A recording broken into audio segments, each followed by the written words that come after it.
ये कहानी 2056 की है, जब धरती पर इतना ज्यादा क्लाइमेट चेंज होने लगा कि धरती में हवा की क्वालिटी काफी खराब हो गई और इंसानों को सांस लेने में काफी प्रॉब्लम होने लगी। गरीब लोग तो पोल्यूटेड एयर से पीड़ित होने लगे, लेकिन अमीर लोग यूनिक तरह के एयर डोम्स में रहते थे, जहाँ बेकार ऑक्सीजन फिल्टर हो जाती थी। ऐसी परिस्थिति की वजह से पूरा देश लगभग खत्म हो चुका था। धरती तो जैसे इंसानों के लिए एक बुरे सपने की तरह हो गया था। बड़े बड़े कॉरपोरेशंस ने सरकारों की जगह ले ली थी और इन कॉरपोरेशंस ने बॉर्डर्स के बीच हो रहे तनाव को खत्म किया और साथ ही एक नए प्लेनेट की तलाश की जहां इंसान शिफ्ट हो सके, लेकिन सारी कोशिश बेकार रही। निब्रा एकमात्र प्राइवेट कंपनी थी जिसके पास स्पेस रिसर्च स्टेशन था और वो क्राइसिस के सोल्यूशन की तलाश कर रही थी। स्टेशन को रूबिकॉन कहा जाता था।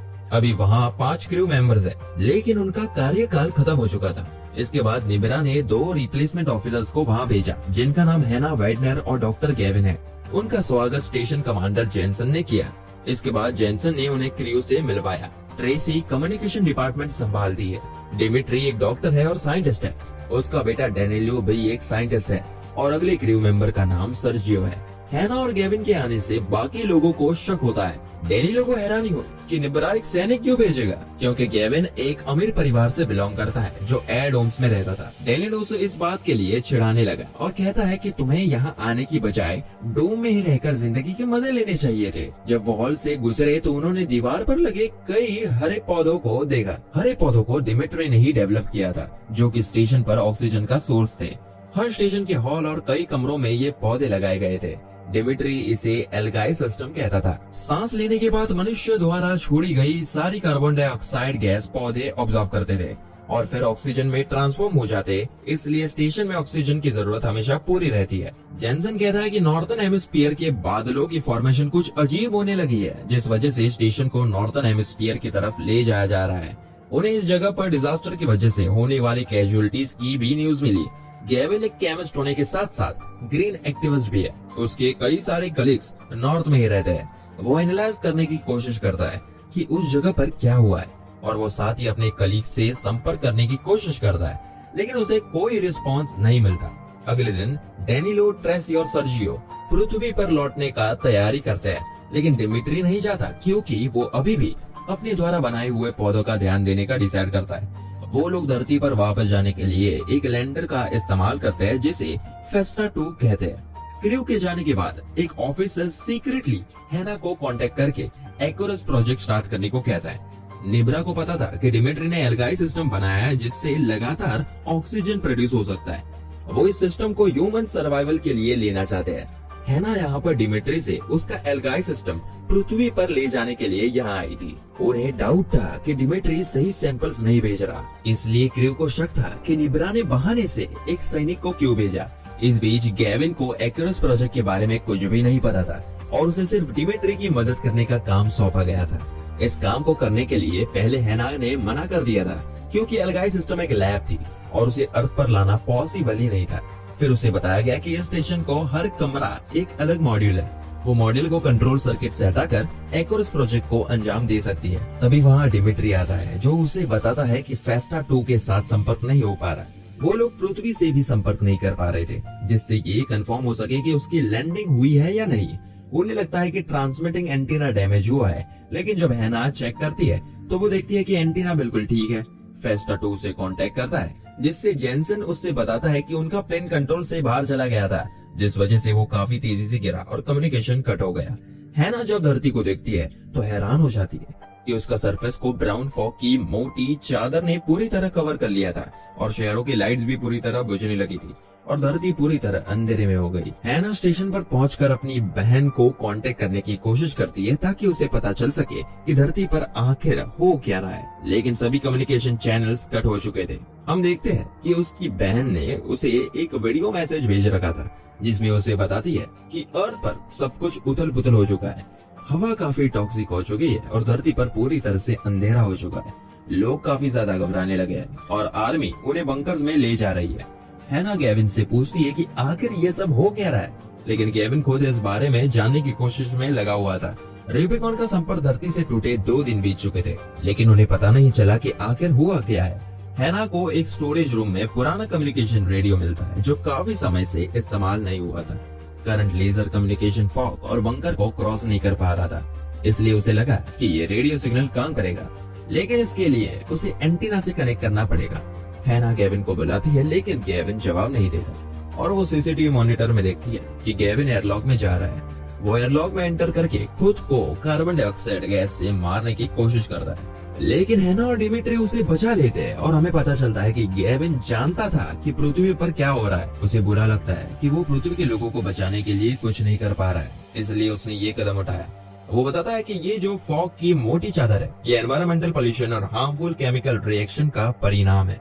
वो कहता है कि अमीर लोगों के द्वारा बनाए हुए एटॉम्स भी इस हवा को प्यूरिफाई नहीं कर सकते, जिसका मतलब है कि उसके अंदर रहने वाले हर इंसान की मौत हो चुकी होगी। काफी सालों से गेविन सभी को इस डिजास्टर की चेतावनी देता रहा, लेकिन उसकी बात को सभी ने इग्नोर किया। जो लोग बंकर के अंदर होंगे सिर्फ वो ही इस हवा से बच पाएंगे, लेकिन एक टाइम के बाद ऑक्सीजन और खाने की कमी की वजह से उनकी मौत निश्चित है। पुराने रेडियो की ट्रांसमीटर से कनेक्ट करने के बाद हैना पृथ्वी पर कांटेक्ट करने की कोशिश करती है, लेकिन उसे कोई जवाब नहीं मिलता। डिमिट्री गेविन से कहता है कि वो इस तरह की हरकत दोबारा न करे, क्योंकि एल्गाई सिस्टम 6 लोगों के हिसाब से बनाया गया है, जिससे एयर बैलेंस रहे और कम से कम स्टेशन पर 3 लोग होने ही चाहिए, नहीं तो ज्यादा ऑक्सीजन की वजह से बचे हुए लोग भी अपने आप मर जाएंगे। ये जानने के बाद उनके पास एक दूसरे के साथ रहने के अलावा कोई और ऑप्शन नहीं था, इसलिए तीनों लोगों के बीच अच्छा बॉन्ड बनने लगता है। वो सोचते हैं कि कैसा होगा अगर दुनिया में सिर्फ हम 3 लोग ही बचे रहे। कुछ समय बीत जाने के बाद गेविन और हैना रिलेशन में आ जाते हैं। 2 महीने बीत जाते हैं जब देखा जा सकता है कि अब पूरी पृथ्वी फॉग की मोटी चादर से ढक चुकी थी। ये लोग कभी फिल्म्स देखते तो कभी एक्सरसाइज करते। अचानक हैना और डिमिट्री देखते हैं कि कुछ एल्गाई प्लांट्स ब्राउन होने लगे हैं। वो सोचते हैं कि उन पौधों में कुछ मिलावट हुई है। डिमिट्री सैंपल लेकर अपनी लैब में जाता है। रिजल्ट का वेट करते हुए वो दोनों एक दूसरे से काफी बातें करते हैं, जिससे उन दोनों के बीच अब कोई भी सीक्रेट नहीं था। हैना डिमिट्री को बताती है कि उसका मकसद स्टेशन पर आकर डिमिट्री की एल्गाई पर की गई रिसर्च को अपने साथ ले जाना था। वो कहती है कि वो उसे चोरी नहीं करना चाहती थी, बल्कि इंसानों को बचाना चाहती थी। डिमिट्री कहता है कि पहले तो उसे कोई प्रॉब्लम नहीं थी कि उसकी रिसर्च की जरूरत है, खास तौर पर इसलिए कि उसे इसके बदले ढेर सारा पैसा दिया जाने वाला था। शाम में हैना की तबीयत बिगड़ने लगती है और वो उल्टी भी करती है। वो एक रूम में जब दवाई लेने जाती है तो उसे एक रेडियो कॉल सुनाई देता है। ये कॉल पृथ्वी से था, जहाँ बंकर में बचे हुए लोग थे। ये कॉल उसे एस्तर नाम की औरत ने किया था, जो उसे कहती है कि यहाँ पर लगभग 300 लोग बचे हैं। उन लोगों की जान आर्मी ने बचाई जो समय पर उन्हें बंकर में ले आए, लेकिन वो लोग खुद बाहर टॉक्सिक ऑक्सीजन की वजह से मारे गए। अब उन लोगों के बचने की आखिरी उम्मीद सिर्फ डिमिट्री का बनाया हुआ एल्गाई सिस्टम था। हैना एस्तर से पूछती है कि उसे एल्गाई सिस्टम के बारे में कैसे पता, जिस पर एस्तर कहती है कि वो और कुछ लोग निब्रा के शेयर होल्डर्स हैं। थोड़ा सोचने के बाद गेविन और हैना डिसाइड करते हैं कि वो सर्वाइवर्स की हेल्प करने के लिए डिमिट्री से सैंपल्स लेकर पृथ्वी पर भेजेंगे। डिमिट्री अपने लैब में अब भी एल्गाई के प्लांट्स ब्राउन होने का रीजन ढूंढ रहा था। तभी बाकी दोनों उसके बाद पहुंचते हैं और उसे बताते हैं कि 300 सर्वाइवर्स बंकर में बचे हैं, लेकिन उनके पास सिर्फ 3 हफ्तों के लिए ऑक्सीजन बची है। अगर वो तीनों मिलकर इन प्लांट्स को लेकर अर्थ पर चले जाते हैं तो बचे हुए इंसान बच सकते हैं। वो लोग फेस्टा का इस्तेमाल कर सकते हैं और कोऑर्डिनेट्स का इस्तेमाल करके बंकर की लोकेशन पर पहुंच सकते हैं। डिमिट्री इस रिस्क को लेने के लिए थोड़ा हिचकिचाता है। वो कहता है कि स्टेशन से कोई हमें नेविगेट नहीं कर पाएगा, जिससे ऐसी सिचुएशन में अर्थ पर जाना सुसाइड करने जैसा होगा। इससे हम अपनी डायरेक्शन भटक जाएंगे। गेविन कहता है कि अगर उन्होंने कुछ नहीं किया तो बाकी सभी लोग मारे जाएंगे और उन्हें कम से कम उन 300 लोगों को बचाने की कोशिश करनी चाहिए। गेविन और डिमिट्री के बीच एक बहस हो जाती है। गेविन कहता है कि डिमिट्री स्वार्थी है और वो वहाँ से चला जाता है। हैना भी वहाँ से जाने लगती है, लेकिन उसकी तबीयत अब भी खराब थी, इसलिए डिमिट्री उसकी ब्लड सैंपल्स ले लेता है, ये चेक करने के लिए कि उसे कोई बीमारी तो नहीं है। डिमिट्री तो कहता है कि हमें उन 300 लोगों को उनके हाल पर छोड़ देना चाहिए ताकि सब कुछ शुरू से शुरू हो सके। वो कहता है कि जितने भी इंसान बचे हैं वो जरूरी नहीं कि अच्छे ही हो। वो ये भी कहता है कि बंकर में जितने भी लोग हैं वो सभी सेल्फिश हैं। डिमिट्री के मना करने के बाद भी हैना और गेविन पृथ्वी पर जाकर उन लोगों को बचाने का डिसाइड करते हैं। वो डिमिट्री से कहता है कि वो एल्गाई प्लांट का बीज उन्हें बना कर दे, नहीं तो वो उससे जबरदस्ती ले लेंगे। लेकिन डिमिट्री उन्हें कहता है कि एल्गाई का बीज भी हैना की वजह से ब्राउन होने लगा है। हैना कहती है कि उसने कभी प्लांट को छुआ ही नहीं है। वो उसे समझाता है कि एल्गाई प्लांट्स को अपना न्यूट्रन स्टेशन में यूराइन से मिलता है और उनमें हार्मोन्स की वजह से चेंज आया है। वो उसे बताता है कि हैना प्रेग्नेंट है, जिस वजह से उसके हार्मोन्स में चेंज आने लगा और इसलिए प्लांट्स के कलर में चेंज आया। हैना इस बात पर भरोसा नहीं करती क्योंकि उसे उनकी ट्रेनिंग के दौरान एक ऐसा हार्मोन दिया गया था जिससे वो प्रेग्नेंट हो ही नहीं सकती। वो कहती है कि उसे तो पीरियड्स भी नहीं होते, लेकिन डिमिट्री उसे कहता है कि वो प्रेगनेंसी प्रिवेंशन हार्मोन उसकी बॉडी पर काम किया ही नहीं। इसके बाद भी हैना कहती है कि वो लोग धरती पर जाकर लोगों को बचाएंगे। डिमिट्री उनकी बात मानने को तैयार हो जाता है। हैना और गेविन उसे फोर्स करते हैं कि वो भी उनके साथ पृथ्वी पर चले क्योंकि वो एक्सेस ऑक्सीजन की वजह से यहाँ पर भी जिंदा नहीं रह पाएगा। सभी प्रिपरेशंस के बाद वो लोग कैप्सूल लॉन्च करने की तैयारी करते हैं, लेकिन अचानक एक नई प्रॉब्लम उनके सामने आती है। शटल का कूलिंग सिस्टम काम नहीं कर रहा था। वो तीनों स्टेशन पर वापस आते हैं। गेविन कैप्सूल को ठीक करने की कोशिश करता है, लेकिन हैना उसे मना करती है क्योंकि वो कैप्सूल स्टेशन से अलग करते ही फट भी सकता है। हैना जैसे ही उसे रिमूव करती है, कैप्सूल में धमाका हो जाता है जिससे गेविन परेशान हो जाता है, लेकिन हैना गेविन को खोना नहीं चाहती थी, इसलिए उसे ये करना पड़ा। हैना गेविन को एक और इस मिशन के बारे में बताती है जिसमें उसका काम एल्गाई सिस्टम को अर्थ पर लाना था। रूबिकॉन स्टेशन का हर एक रूम एल्गाई प्लांट का हर एक पार्ट था जिससे एक साथ करना जरूरी है। अगर वो लैंडिंग मॉड्यूल को ऑन कर दे तो रूबिकॉन अपने आप उड़ने लगेगा। अब गेविन ये बात सुनकर अपसेट हो जाता है कि हैना ने उसे एक और इस मिशन के बारे में पहले से क्यों नहीं बताया, जिस पर हैना कहती है कि बचे हुए 300 लोगों को बचाने का सिर्फ यही तरीका है। जब तीनों रेस्ट कर रहे थे तो हैना कूलिंग सिस्टम के फेलियर को चेक करने के लिए जाती है, तो उसे पता चलता है कि डिमिट्री ने जानबूझकर खराब किया था, जिससे वो उस पर चिल्लाने लगती है कि उसकी वजह से उन तीनों की जान भी जा सकती थी। हैना उसे फिर एक्वरिस कंट्रोल सिस्टम दिखाती है। वो उसे कहती है कि डिमिट्री की लैब ही एकमात्र तरीका है धरती पर बचे हुए लोगों को बचाने का। डिमिट्री इस बारे में पहले से जानता था। वो धरती पर वापस ना जाने का रीजन बताता है। लिब्रा को पहले से इस डिजास्टर के बारे में पता था, लेकिन उन्होंने इसके बारे में किसी को नहीं बताया क्योंकि वो लोग बाकी लोगों के साथ बंकर शेयर नहीं करना चाहते थे। सिर्फ उन लोगों की फैमिलीज को उस जगह पर आने की प्रायोरिटी दी गई। निब्रा को अगर ये एल्गाई सिस्टम मिल जाता है तो वो सिर्फ उसे अपने लिए इस्तेमाल करेंगे और बाकी ह्यूमंस के बारे में नहीं सोचेंगे। अगले दिन हैना धरती पर कांटेक्ट करती है और उन्हें एक्वरिस सिस्टम के बारे में बताती है। वो कहती है कि उसे आर्मी से कोऑर्डिनेट्स लेने हैं। इस तरह उसे बताती है कि यहाँ पर कोई सोल्जर है ही नहीं, यहाँ पर सिर्फ कुछ सिविलियंस और उनकी फैमिलीज है। वो कहती है कि यहाँ पर उन लोगों के रहने के लिए जगह नहीं थी। हैना समझ जाती है कि डिमिट्री की बात सच थी। निब्रा सिर्फ कुछ सेल्फिश लोगों का ग्रुप था जिन्होंने सिर्फ अपने बारे में सोचा। हैना सोचती है कि वो धरती पर काफी मुश्किल से जिंदा रह पा रही थी, जबकि गेविन जैसे अमीर लोग एयर डोम्स में अपनी लाइफ अच्छे से जीते थे। गेविन के पास स्टेशन के अलावा जिंदा रहने के लिए और कोई जगह नहीं है, लेकिन उसके बाद भी वो इंसानों को बचाने के लिए फिर कोशिश करता है। वो खुद को एक लिफ्ट में बंद कर लेता है और जो उन्होंने शुरू किया उसे खत्म करने की कोशिश करता है। इसके बाद गेविन डिमिट्री को बंदी बना लेता है और एक्वरिस को ऑपरेट करने के लिए दरवाजा बंद कर देता है और शिप को नीचे ले जाने लगता है। हैना के पास उसकी मदद करने के अलावा कोई और चारा नहीं था। जैसे ही शटल टेक ऑफ होने लगता है, हैना अपना फैसला बदल देती है और मशीन को डिस्ट्रॉय करके पूरे ऑपरेशन को रोक देती है। अब वो लोग धरती पर नहीं जा सकते थे। वो गेविन से कहती है कि वो अब शिप के अंदर रहकर अपने बच्चे को बचाना चाहती है, बजाय सेल्फिश अमीर लोगों को बचाने के।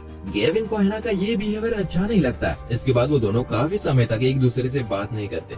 गेविन अपने कमरे में बैठा इस बारे में सोचता रहता है कि वो क्या ऐसा कर दे कि डिमिट्री और हैना के पास पृथ्वी पर लौटने के अलावा कोई और ऑप्शन न बचे। और दूसरी तरफ एक्वरिस डिस्ट्रॉय करने पर हैना को गिल्टी फील हो रहा था, इसलिए वो गेविन के रूम में आती है, लेकिन वहाँ पर गेविन नहीं था। हैना जब उसे ढूंढती है तो उसे गेविन की डेड बॉडी मिलती है, जिसे देखकर वो शॉक हो जाती है। इसके बाद अब बस हैना और डिमिट्री ही बच गए थे। हैना समझ जाती है कि गेविन ने खुद को क्यों मारा। स्टेशन पर कम से कम 3 लोगों का होना जरूरी था और अगर उससे कम होते तो ज्यादा ऑक्सीजन की वजह से बाकी अपने आप मारे जाएंगे। गेविन ने ऐसा इसलिए किया कि अब अपनी जान बचाने के लिए हैना और डिमिट्री के पास अर्थ पर जाने के अलावा कोई ऑप्शन नहीं है। लेकिन डिमिट्री कहता है कि उसने गेविन से झूठ कहा था कि ऐसा कुछ है, क्योंकि वो नहीं चाहता था कि गेविन दोबारा खुद को मारने की कोशिश करे। काफी साल बीत जाते हैं जब हैना अपने बच्चों को जन्म दे चुकी थी और वो अब काफी बड़ा हो चुका था। इस बच्चे का नाम क्नॉफ रखा गया था। अब इन लोगों की जिंदगी काफी खुशहाल चल रही थी। एक दिन जब सभी लोग सो रहे थे तो क्नॉफ एक रेडियो मैसेज की आवाज सुनता है। इतने सालों में पहली बार रेडियो पर कोई मैसेज आया था। क्नॉफ कॉल पिक करता है और सामने से एक बच्चे की आवाज आती है जिसने एक गलती से रूबिकॉन स्टेशन पर अपना सिग्नल कनेक्ट कर दिया था। क्नॉफ उन बच्चों से पूछता है कि वो कहाँ रहते हैं, जिस पर बच्चे कहते हैं कि वो कैंप अर्थ साउथ से है। फिर वो क्नॉफ से पूछते हैं कि वो कहाँ है और क्या वो बाहर खेल सकता है। कनॉफ जवाब देता है कि वो रूबिकॉन में है। वो कहता है कि उसकी माँ ने उसे बाहर जाने से मना किया क्योंकि वो बाहर सांस नहीं ले सकते।